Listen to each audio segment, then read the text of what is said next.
এই family card কিন্তু স্বপ্ন না, এটা হচ্ছে পরিকল্পনা। এই টাকাটা বা সহযোগিতাটা যদি বাবার হাতে যায়, বাবা ওই পাড়ার চায়ের দোকানে গিয়ে গল্প গুজব করে বন্ধু বান্ধবের টাকাটা উড়িয়ে দেয়। এটা আমার কথা না, এটা রিসার্চ কথা। ভাইরা আমার উপরে কিছু মাইন্ড করেন না আপনারা। আচ্ছা, তা এখন আমরা সেই জন্য মায়েদের হাতে এটা দিতে চাই। আসুন এবার ফ্যামিলি কার্ডটি কি আমরা সংক্ষেপে বিবেচনা করি, দেখি আমরা। এটি আমরা যে ব্যাংক কার্ড ব্যবহার করি, এটি ব্যাংক কার্ডের মতন একটি কার্ড। এখন এই কার্ডটি আমরা কাকে দেব? এই কার্ডটি আমরা দেব বাংলাদেশে এই মুহূর্তে অ্যাভেলেবল যত ডাটা আছে, সেই ডাটার ভিত্তিতে আমরা দেখেছি বাংলাদেশে 4 কোটি পরিবার আছে। সেটি আমার পরিবার, আপনার পরিবার, একজন কৃষকের পরিবার, একজন ইমামের মসজিদের ইমাম সাহেবের পরিবার, একজন প্রাইমারি স্কুল শিক্ষকের পরিবার, একজন ক্ষুদ্র মুদির দোকানদার, একজন রিক্সা চালক, ভ্যান চালক, যেভাবেই আপনি ধরেন বাংলাদেশে 4 কোটি পরিবার আছে। আমরা প্রথমে এই কার্ডটি দেওয়া শুরু করব গ্রাম থেকে, যারা মোর ডিজার্ভ করে। আচ্ছা, এই কার্ডটি আমরা দিব পরিবারের যে গৃহিণী, পরিবারের যে কর্ত্রী বা হাউস ওয়াইফ, আমরা তাকে এই কার্ডটি দেব। আচ্ছা, আস্তে তালি পরে তালিয়া পরে কার্ডটি আমরা তাকে দেব। দেখুন, দেশনেত্রী বেগম খালেদা জিয়া দেশের অর্ধেক যে নারী সমাজ, তাদেরকে উনি শিক্ষার আলো পৌঁছে দিতে চেয়েছিলেন। বহুলাংশে আলহামদুলিল্লাহ আমরা সফল হয়েছি। আজকে যদি আমরা স্কুল কলেজগুলো দেখি, আমরা দেখি যে ক্ষেত্র বিশেষে ছেলেদের থেকে মেয়েদের এনরোলমেন্ট অনেক বেশি। শিক্ষা দীক্ষায় বিভিন্ন জায়গায় মেয়েরা অনেক এগিয়ে গিয়েছে। নেপোলিয়ন বলেছিল, আমাকে শিক্ষিত মা দাও, আমি তোমাদেরকে শিক্ষিত জাতি দেব।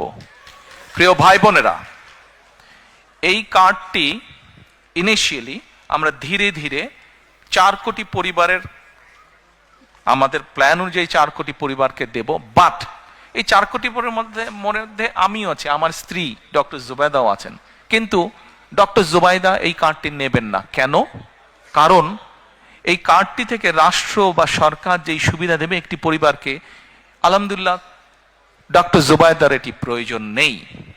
এখানে আপনারা যারা আছেন, আপনাদের এখানে আমাদের বহু বোন উপস্থিত আছেন, তাদের কারোরই অর্থনৈতিক অবস্থা এমন না যে সেই কার্ডটি প্রয়োজন।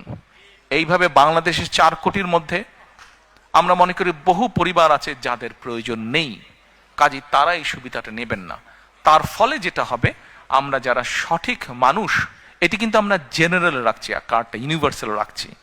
বাংলাদেশে বিভিন্ন সামাজিক সোশ্যাল নেটওয়ার্ক যেগুলো ফ্যাসিলিটি আছে, যেগুলো বেনিফিটস আছে, বিভিন্ন ক্যাটাগরি থাকে। এবং আমরা রিসার্চ করে দেখেছি যে ক্যাটাগরি, এরকম বিভিন্ন ক্যাটাগরি থাকলেই কারাপশনের প্রবাবিলিটি বেড়ে যায়। কারাপশনের প্রবাবিলিটি বেড়ে যায়, পলিটিক্যাল ইনফ্লুয়েন্স হয়, তখন ওইখানে কারাপশন তৈরি হয়। সেই জন্য বিষয়টাকে আমরা জেনারেল রাখছি। আচ্ছা, এই কার্ডটি আমরা মহিলাদেরকে দেব।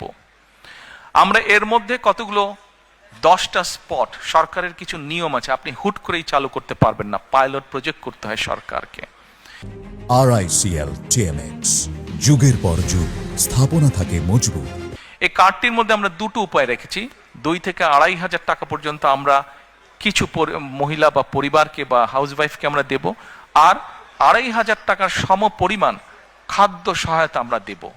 পাইলট প্রজেক্টের মাধ্যমে আমরা দেখব যে 3 থেকে 6 মাস যে কোন পরিবারগুলোর কতটুকু উন্নতি হচ্ছে, কিভাবে পরিবর্তন হচ্ছে। যেটা বেটার হবে, যদি ক্যাশে বেটার হয় আমরা ক্যাশ দেব, যে যদি খাদ্য সহায়তা দিয়ে বেটার হয় তাহলে আমরা খাদ্য সহায়তা দেব। এই কার্ডের আপনারা হয়তো কেউ জিজ্ঞেস করতে পারেন যে ভাই, দলের লোকজন দিয়ে করলেন, তাদের রিসার্চ আর কতটুকু কারেক্ট হবে? এখানেই ভুল। শুধুমাত্র দলের লোক দিয়ে আমরা রিসার্চ করিনি। এই সবের কাজে, এই ধরনের কাজে যারা এক্সপার্ট আছেন, এক্সপার্টিজ আছেন, যারা প্রফেশনালস আছে, এরকম একটা টিম দিয়ে আমরা এই কাজটি তৈরি করেছি। এবং এটার বাজেট কোথা থেকে কিভাবে আসবে সেটিও আমরা বাজেটের যে সকল কাগজপত্র পাবলিক ডকুমেন্ট হিসেবে উপস্থিত আছে, সেখান থেকে আমরা সবকিছু বের করেছি কিভাবে আমরা এগুলা চালু করব। কাজে ওই প্রাইমারি কাজগুলো আমরা শেষ করেছি। এখন এটা লক্ষ্য বা উদ্দেশ্য কি, কেন আমরা করছি, আসেন আপনি চিন্তা করে দেখুন। একজন কৃষক বা একজন মসজিদের ইমাম সাহেব বা মুয়াজ্জিম সাহেব, তার পরিবারের হাতে যখন আপনি এই কার্ডটি দিবেন, প্রথম 6 মাস কিছু হবে না, প্রথম 2 বছরও কিছু হবে না, 3 বছরও কিছু হবে না, বাট 5 বছরের মাথায় গিয়ে কি কি পরিবর্তন হবে সেটা একটা চিত্র আপনাদের সামনে আমি তুলে ধরি, একটা পিকচার তুলে ধরি। সেই পিকচারটি কি? সেই পিকচারটি হচ্ছে, রিসার্চ বলে, এখানে ভাইদের সংখ্যা বেশি, দয়া করে কেউ মাইন্ড করবেন না আমার উপরে, যে কথাটি আমি এখন বলতে চাচ্ছি দয়া করে কেউ মাইন্ড করবেন না আমার উপরে, বাট এটা আমার কথা না, এটা রিসার্চের কথা। রিসার্চ কি বলে, যখন পরিবারের স্ত্রীর হাতে আপনি একটা অর্থনৈতিক সহযোগিতা দিবেন, স্ত্রী তখন কি করে, এই সুবিধাটা সে তার সন্তানদের লেখাপড়া এবং স্বাস্থ্যের পিছনে প্রথমে সে খরচ করে। রিসার্চ বলে এই টাকাটা বা সহযোগিতাটা যদি বাবার হাতে যায়, বাবা ওই পাড়ার চায়ের দোকানে গিয়ে গল্পগুজব করে বন্ধু বান্ধবের টাকাটা উড়িয়ে দেয়। এটা আমার কথা না, এটা রিসার্চ কথা। ভাইরা আমার উপরে কিছু মাইন্ড করেন না আপনারা। আচ্ছা, তা এখন আমরা সেই জন্য মায়েদের হাতে এটা দিতে চাই। মা এই অর্থটা দিয়ে তার সন্তানদের স্বাস্থ্য যেরকম খেয়াল রাখতে পারবে, একই সাথে সে তার লেখাপড়া, বাচ্চাদের লেখাপড়ার দিকে মনোযোগ দেবে। তারপরে তার হাতে যখন খরচ বেঁচে যায়, এই খরচটা তখন কি করে, সে ছোট ছোট ইনভেস্ট করে, যেখান থেকে তার পরিবারের এক্সট্রা ইনকাম আসবে। যার ফলে হবে কি, ওই টাকাটা, ওই অর্থটা, সেটা 500 টাকা হোক, 1000 টাকা হোক, ওটাই লোকাল ইকোনমিতে তখন টাকাটা আস্তে আস্তে ইকোনমিতে ঘুরতে থাকে এবং লোকাল ইকোনমি আস্তে আস্তে আস্তে আস্তে স্ট্রেংথ স্ট্রং হতে থাকে। প্রিয় ভাই বোনেরা, চিন্তা করে দেখেন, আপনার গ্রামে এরকম যদি 10টা পরিবার থাকে এবং একটা 10টা পরিবারের কে যদি আপনি আস্তে আস্তে কন্টিনিউ 5 থেকে 7 বছর একটা সাপোর্ট দিতে পারেন এরকম, তাহলে 7 বছর পরে কি সেই পরিবারটার চেহারা বর্তমানে যা আছে তা থাকবে? নিশ্চয় একটু তো বেটার হবে না? তাহলে একটা গ্রামে যদি 10টা পরিবার থাকে, সেই 10টা পরিবার যখন অর্থনৈতিকভাবে একটা শক্তিশালী অবস্থানে দাঁড়াবে, স্বাস্থ্য হেলথ ওয়াইজ যখন শক্তিশালী হবে এবং এডুকেশন ওয়াইজ যখন একটি গ্রাম শক্তিশালী হবে, তখন পুরো গ্রামটা একটা বেটার গ্রাম হবে। এইভাবে গ্রাম, এইভাবে উপজেলা, এইভাবে জেলা, এইভাবে বিভাগ, এভাবে সারা বাংলাদেশ এক সময় গিয়ে একটা স্ট্রেংথেন অবস্থায়, শক্তিশালী অবস্থায় দাঁড়াবে। এই হলো ফ্যামিলি কার্ডের গল্প।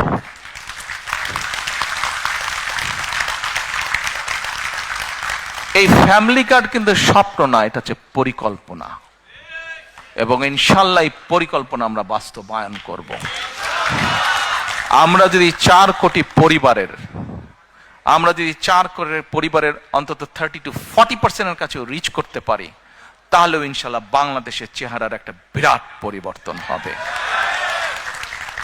আমাদের লক্ষ্য কাউকে মিলিয়নিয়ার বানানো না, কিন্তু আমাদের লক্ষ্য বাংলাদেশের 4 কোটি পরিবারের প্রত্যেকটি পরিবার যেন সুন্দরভাবে, ডিসেন্ট ভাবে বেঁচে থাকতে পারে, দাঁড়াতে পারে। এটি হচ্ছে আমাদের লক্ষ্য।